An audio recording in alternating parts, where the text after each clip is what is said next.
Independence day, స్వాతంత్ర దినోత్సవం, 79వ స్వాతంత్ర దినోత్సవాన్ని నేడు భారతదేశం జరుపుకుంటుంది. స్వాతంత్రం రావడానికి ఎందరో మంది వారి ప్రాణాన్ని త్యాగం చేశారు. ఇప్పుడు మనం అనుభవిస్తున్న స్వాతంత్రానికి వాళ్ళు కారణమయ్యారు. వాళ్ళు చేసిన ప్రాణత్యాగానికి మనం స్వతంత్రం అనుభవిస్తున్నాం. ఎటువంటి స్వతంత్రం అంటే, ఇతరులను దోచుకోవడంలో స్వతంత్రం ఉంది, ఇతరులు దొంగతనం చేయడంలో స్వతంత్రం ఉంది, ఇతరుల ఓటును దోచుకోవడంలో స్వతంత్రం ఉంది, అలాగే ఆడవాళ్ళని హింసించడంలో స్వతంత్రత ఉంది, ఎదుటివాడిని మోసం చేయడంలో స్వతంత్రత ఉంది.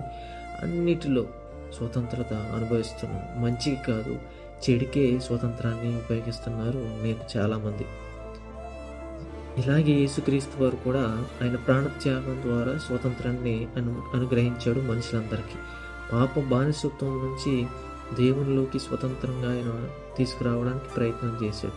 ఆ స్వతంత్రాన్ని మనము సవ్యంగా ఉపయోగించుకుంటే మాత్రము మన నిజమైన స్వతంత్రాన్ని సాధించే